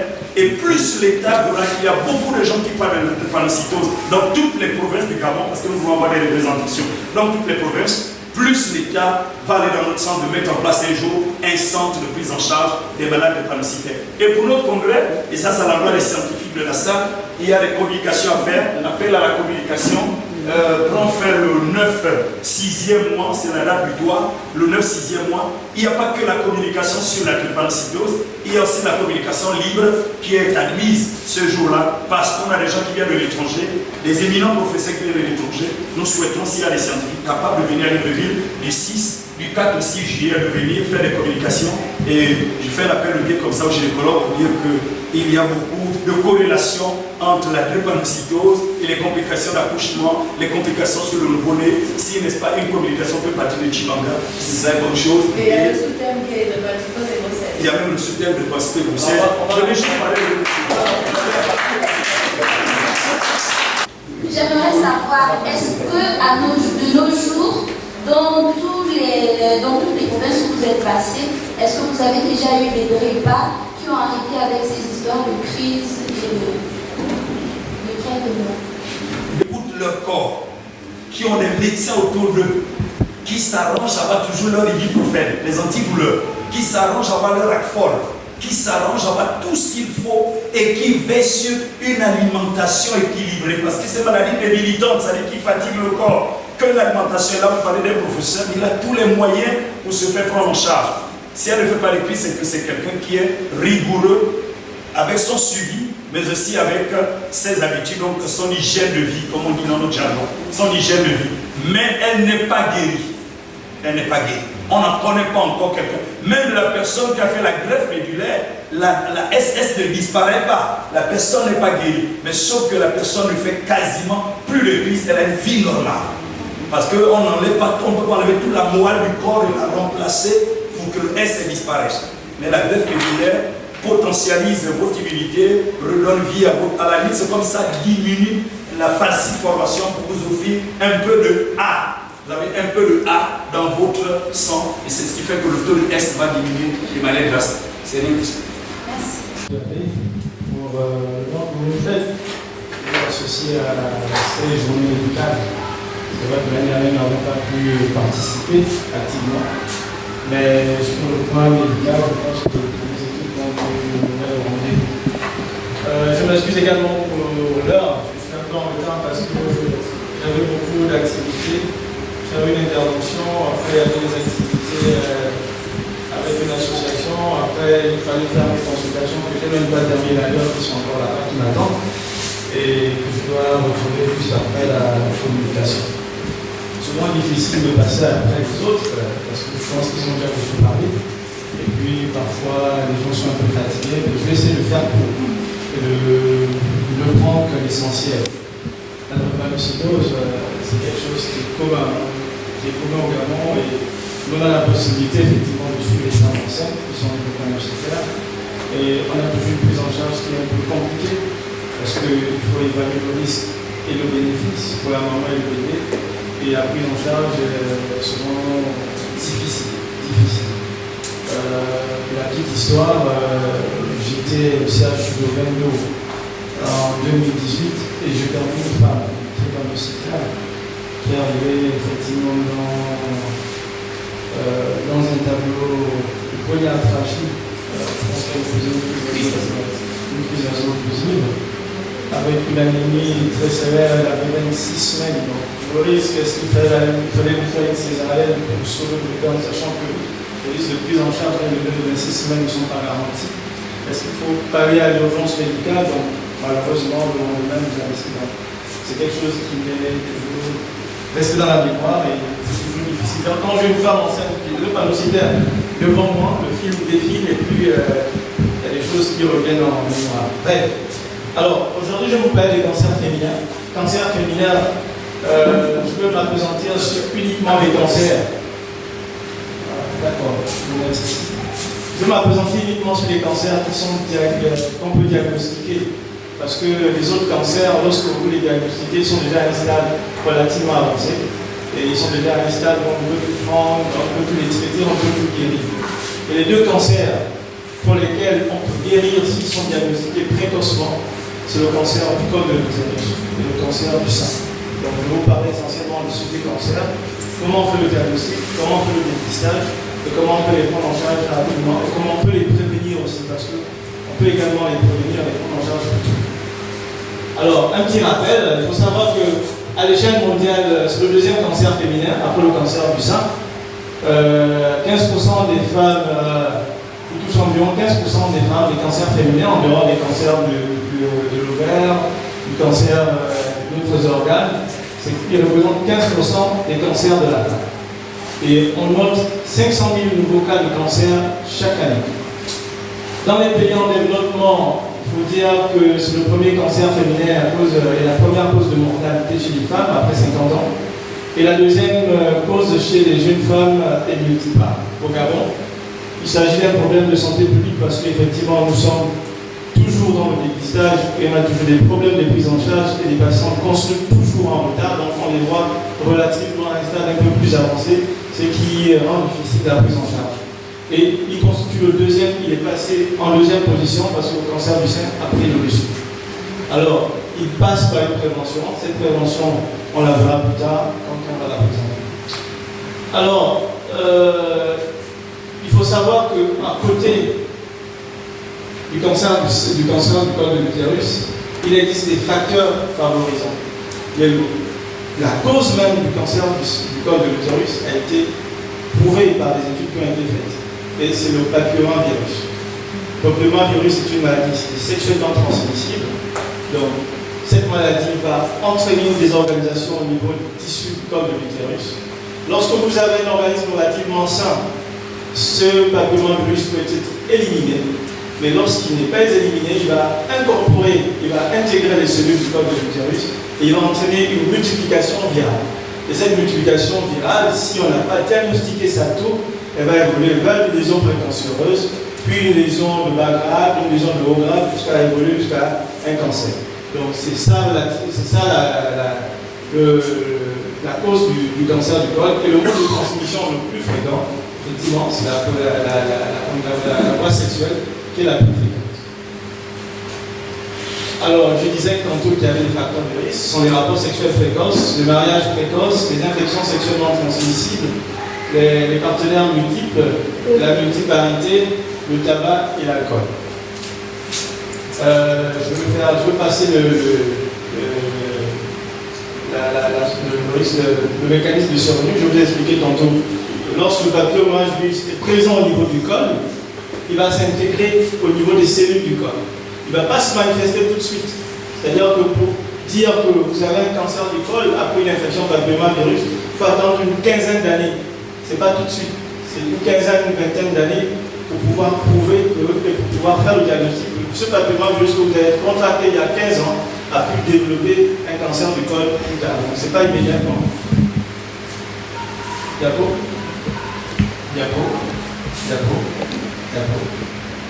Voilà, encore. Voilà.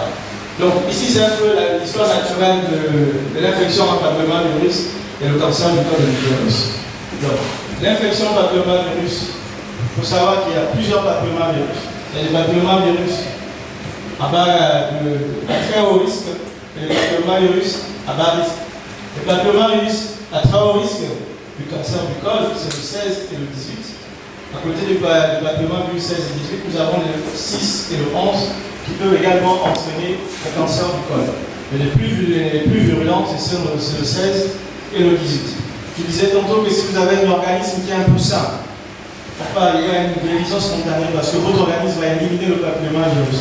Mais si vous avez une immunité qui n'est pas assez forte, cette infection papillomavirus va persister et va évoluer vers une lésion précancéreuse. Cette lésion précancéreuse peut régresser, voire devenir normale, mais lorsqu'elle progresse, elle peut aboutir effectivement au cancer du col de l'utérus. Alors qu'il faut dépister effectivement sur toutes les femmes qui sont sexuellement actives, qui sont à risque d'être infectées par un papillomavirus oncogène, le 16 et le 18, qui cause nécessairement, c'est la cause nécessaire du cancer du col de l'utérus. Alors là, c'est un peu le matériel de dépistage. Je vous laisse juste regarder et puis passer diapo. Allez-y. Voilà. C'est l'examen pour exemple préparation. Il faut savoir que le dépistage, c'est 3 temps. Vous avez l'examen normal, là vous appelez une femme, elle arrive à votre cabinet et vous l'examinez. L'examen sans préparation, c'est l'examen sans application colorant. Là, c'est en position gynécologique. Second éclairage, vous voyez l'aspect du col. Soit vous avez un col qui est normal, qui est rose, soit vous avez un col qui est rouge. S'il est rouge, ça peut susciter soit une infection du col, soit c'est une lésion précancéreuse. D'accord? Et s'il y a un col qui est rouge, il faut forcément faire une deuxième étape du dépistage, d'abord, qui est l'application de l'acide acétique. C'est le vinaigre que nous voyons tous à 4%. Donc vous appliquez ce vinaigre sur le col, il va donner une coloration blanchâtre au niveau du col. En fonction de la densité et de la régularité des lésions, bien de l'application de l'acide acétique que vous faites, vous avez soit des irrégularités au niveau du col, vous avez une densité qui est plus accentuée, ce sont des signes qui peuvent vous dire que là nous sommes en faveur d'une lésion précancéreuse, je n'ai pas encore dit cancer, une lésion probablement cancéreuse qui peut évoluer vers une lésion cancéreuse. Après, diapo. Après, vous allez faire une autre. Lorsque vous n'êtes pas très sûr, vous faites une autre application, l'application d'un colorant qu'on appelle le Lugol. D'accord? Et lorsque vous avez un col qui est normal, il va colorer le col en rose, en acajou. Bien évidemment, si vous voyez cette couleur qui est complètement rose, qui est complètement marron, vous allez trouver que c'est un col normal. Mais lorsque cette couleur n'est pas régulière comme vous la voyez sur les diapositives là, ça veut dire que c'est des cols suspects. Et donc vous indiquez effectivement qu'il faut faire la biopsie. Et c'est cette biopsie que vous allez mettre dans un récipient avec une formule et que vous envoyez à l'anapathe, et c'est l'anapathe qui vous répond. Nous sommes en présence d'une lésion précancéreuse du bas ou de haut grade, ou nous sommes en présence d'une lésion cancéreuse. D'accord? Donc c'est quand vous allez maintenant faire un bilan d'extension pour savoir si cette lésion cancéreuse-là est localisée ou bien elle est étendue. C'est en fonction du bilan d'extension que la prise en charge va se discuter en réunion pluridisciplinaire, comme ça se fait à Libreville. Mais si c'est une lésion précancéreuse CIN1, CIN2 ou CIN3, la prise en charge n'a pas besoin de se discuter en réunion pluridisciplinaire. Vous allez faire ce qu'on appelle une résection de cette lésion. Et lorsque vous avez réséqué cette lésion que vous semblez être que vous voyez être suspect, vous reprenez cette lésion, vous la renvoyez à l'anapathe. Parce que lorsque vous avez sectionné la lésion, l'anapathe doit être capable de vous dire que la lésion que vous avez sectionnée, vous êtes passé en zone saine. Bien, vous n'êtes pas passé en zone saine, il y a encore une partie, vous aurez dû enlever que vous avez laissé. D'accord? Voilà. D'accord. Alors, pour prévenir le cancer du col, c'est la vaccination. La vaccination, nous avons 2 types de vaccins, le Cervarix et le Gardasil. Il y a le Cervarix qui est qui est active sur les deux androgènes cités 16 et 18, et le gardasil qui est aussi bien sensible sur le 16 et 18, mais également sur les papillomavirus 16 et 11, les autres types de papillomavirus qui surviennent, qui il faut vacciner. En général, dans la littérature, on dit qu'il faut vacciner et les jeunes filles de 14 ans, de 9 ans à 14 ans, de façon on estime qu'elles ne sont pas encore en activité sexuelle. Donc il faut vraiment confirmer que ces filles ne sont pas en activité sexuelle. Et généralement, oui, 9 ans, c'est possible. Pour 10 ans, 11 ans, 13 ans, c'est possible, mais 14 ans, mon expérience a montré qu'il y a des jeunes filles nées à 14 ans, 13 ans que je rencontre, donc ça dit qu'elles sont en activité sexuelle, même si parfois c'est des grossesses, soit parfois en retour pour des méthodes, ou des grossesses quand même par naïveté. Mais on rencontre quand même des jeunes filles nées de 13-14 ans. Donc il nous est difficile un peu de prendre cette marge-là. Et on dit de faire un rattrapage effectivement vers 19 ans. Mais pour ces patients qui sont sexuellement actifs et qui veulent bénéficier d'un vaccin, il faut leur faire ce qu'on appelle un test HPV. Donc c'est le test HPV qui va déterminer si elles sont éligibles ou non à la vaccination ou pas. Si le test HPV est positif, là qui est éligible à la vaccination. S'il est négatif, oui, on peut vous faire une vaccination contre le papillomavirus. Voilà. Donc je vais directement emboîter sur le cancer du sein.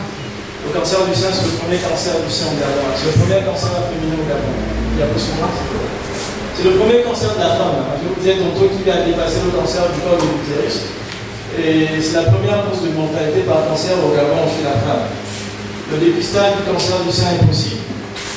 Et il peut être dépisté un peu plus tôt et il peut être traité. Malheureusement, les patientes qu'on voit ici au Gabon arrivent à un stade plus avancé. Quand elles arrivent, elles ont un nodule de 4 ou 5, 6 cm. Si vous avez un nodule de 4, 5, 6 cm, il faut savoir que le cancer est venu depuis longtemps et qu'il a probablement des cellules cancéreuses qui se baladent un peu par-ci par-là et qui peuvent entraîner une évolution rapide de la maladie. Je vais revenir sur une petite histoire également. J'ai diagnostiqué une femme d'une quarantaine d'années, un cancer du sein en novembre 2023 au cours d'Octobre Rose. Et puis, vous savez qu'on est un peu buté par rapport aux moyens diagnostiques à la patte. Donc, pendant Octobre Rose, ce qu'on a, c'est qu'on prend la pièce opératoire et on l'envoie à Libreville. Et Libreville vous envoie les résultats dans 3 semaines, 1 mois auparavant. Parce que c'est comme ça que toutes les provinces font. Et ils envoient tout au niveau central à Libreville. Et on a un déficit en met de le qualifier en anatomopathologie. On en rencontre 4 ou 5 dans le Gabon, ou 6. Donc, ces anatomopathologistes, en plus d'Octobre Rose, il y a également d'autres pièces qu'ils doivent analyser. Donc, voilà pourquoi ça prend un peu plus de temps, de 3 ou 4 semaines. Après 4 semaines, on a reçu le résultat, confirmé diagnostic cancer du sein. Je rappelle la dame et on discute du résultat. Et je lui donne son résultat en présence de son mari. Et je lui dis la conduite à tenir de la prochaine phase. Elle me dit, elle va réfléchir. D'accord? Elle en a rien réfléchi, elle revient 1 mois plus tard, après le diagnostic, pour me dire qu'elles vont aller à Libreville. Est-ce qu'il serait possible de mettre en contact avec l'agent qui s'occupe de la Libreville pour pouvoir accélérer la prise en charge? Ce qui fut fait. Et puis j'attends 3 mois, personne n'a à Libreville. Je suis à Libreville, c'est l'infirmière qui m'appelle, qui a une patiente qui a un cancer du sein et qui est dans le service. Et ce cancer est tellement évolué qu'il est nécrosé de partout avec des asticots qui viennent de partout. C'est quoi le nom de la patiente? C'est quelle patiente? Non, cette patiente m'avait dit qu'elle devrait être à Libreville. Qu'est-ce qu'elle va faire? Alors, toute chose faite, il semblerait que la patiente se soit rendue à Brazzaville pour faire quoi, je ne sais pas, pour prendre quelle prise en charge, je ne sais pas. Et quand je la vois, elle a un sein complètement nécrosé, avec présence des asticots, avec un gros lien du membre du même côté du cancer du sein, donc un stade terminal. S'il faut évaluer, on estime sa durée de vie à 3 ou 4 mois maximum. Donc, en ce moment, ce qu'on lui fait, ce qu'on lui apporte, c'est des soins palliatifs. Et des pansements quotidiens et puis l'accompagnement psychologique. C'est le seul soin qu'on apprend pour l'instant. Donc, quand vous avez un signe, quand vous avez un nodule de grâce, aussi bénin que ce soit, aussi malin que ce soit, consultez. Consultez pour qu'on fasse le diagnostic, soit d'une lésion maligne, soit d'une lésion bénigne, pour qu'on soit, complètement écarté d'une pathologie qui soit dangereuse. Suivant. Alors, le sein, c'est ça, c'est toute la glande mammaire qui est en avant de la poitrine. Là. Et puis, la tumeur, c'est ça. Vous avez un petit nodule qui va être ici. Et ce nodule-là, il a des caractéristiques. En fonction, quand vous l'examinez, vous avez des caractéristiques. Ces caractéristiques, le médecin peut déjà savoir si c'est quelque chose de bénin ou si c'est quelque chose de dangereux. Suivant. Alors, voilà, la technique, je ne vais pas vous la montrer, hein, c'est l'autopalpation de sein. On demande à chaque fois de se mettre devant un miroir et de mettre la main de chaque côté, c'est-à-dire que si c'est la main gauche, si c'est le sein gauche que vous voulez examiner, vous mettez la main gauche sur la tête, ça c'est qui dégage en fait le sein, et vous allez palper, vous allez diviser le sein en 4 parties. Donc vous allez palper avec la main posée à plat tous les différents cadrans, les 2 cadrans supérieurs, les 2 cadrans inférieurs, et vous allez palper également l'aisselle, que de l'aisselle. Vous allez refaire la même chose de l'autre côté. Si vous constatez qu'il y a une boule, au niveau du sein ou au niveau de l'aisselle, vous consultez. Si vous constatez que quand vous appuyez de la mélange, il y a du sang, il y a du lait qui coule, venez consulter. Si vous constatez également que ça fait très mal, même en dehors de la palpation, je ne sais pas trop quoi, vous venez consulter. Ce sont exactement les signes qui vont pousser la malade à consulter. Alors, au total, voilà, alors, l'examen clinique va détecter la lésion. Comme je vous dis, le médecin est capable de définir que cette lésion que je regarde, elle est dangereuse ou pas. L'examen radiologique va localiser la lésion. Est-ce qu'elle est localisée sur la partie supérieure et la partie inférieure du sein? Et après, lorsque vous avez cette lésion, vous allez prendre un petit morceau, vous allez faire une petite biopsie, vous allez l'amener au laboratoire pour que ce soit analysé. Et c'est l'oncologue, et bien c'est le cytopathologiste qui va vous dire cette boule que vous avez enlevée, c'est un cancer du sein ou c'est juste un adénofibrome ou tumeur bénigne du sein. Alors qu'est-ce qu'il faut retenir? C'est que le cancer du sein reste évitable et que c'est la première cause de décès par cancer. Le diagnostic repose sur le théorie clinique, comme j'ai dit tantôt, la clinique, l'examen radiologique et l'examen cytologique. Les traitements adjuvants médicaux et dépistage sont les principaux éléments qui permettent d'éviter ou d'améliorer le pronostic du cancer du sein. Et la prise en charge, ce n'est pas dans son petit coin. On ne se met pas à Chibanga, on vient rajouter le cancer du sein. Il faut se mettre en équipe. Et c'est en équipe qu'on arrive à trouver des solutions. Si vous travaillez seul dans votre coin, vous allez être un mauvais médecin, vous allez avoir des catastrophes. Alors je vais terminer par cette petite image. Vous allez voir, c'est cette dame qui est arrivée avec ce nodule qui déjà évolué. Ça veut dire que si elle arrive comme ça, on appelle ça des nodules de perméation. Ça veut dire que vous avez un cancer qui évolue et puis ça vient comme si c'était. Comment j'ai appelé ça? Vous avez comme si c'était une ampoule et puis elle va s'éclater, tout simplement. Donc c'est une évolution du cancer du sein. Ou bien vous allez avoir ça.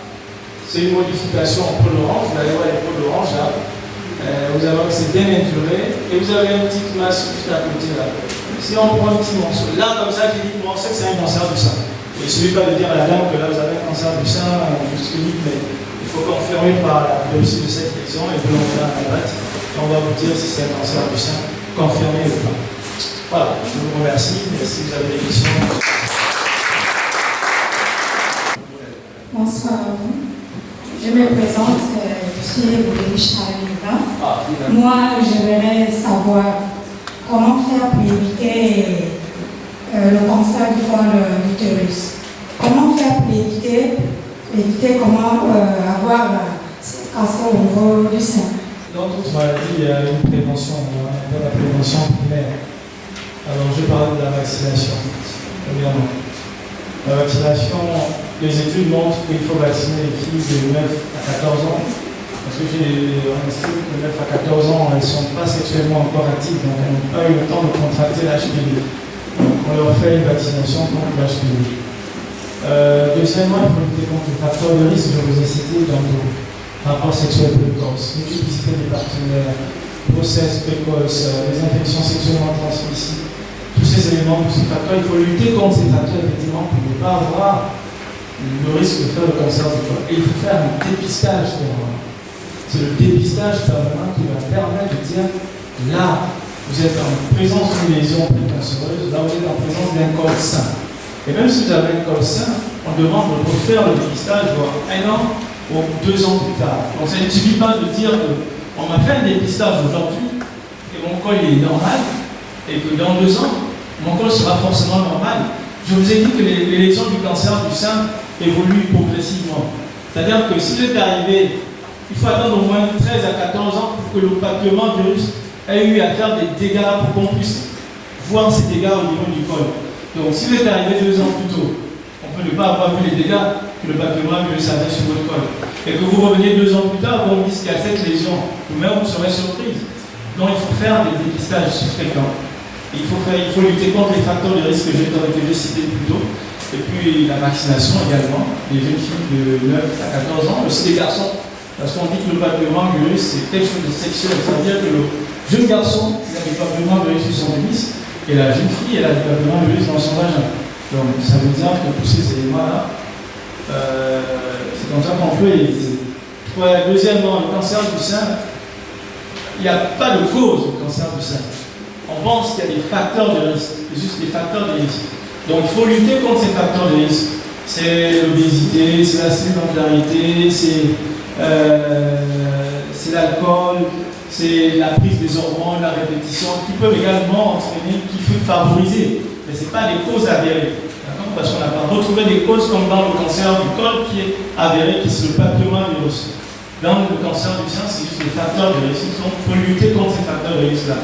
Pour éviter le cancer, il faut examiner, il faut vous faire examiner au moins, même si vous n'avez rien, au moins 1 ou 2 fois par an, une fois par an ou bien 1 fois tous les 2 ans, voir le médecin pour faire un bilan complet, pour faire un examen de routine. Parfois on peut être amené à découvrir un ovule au premier examen belge.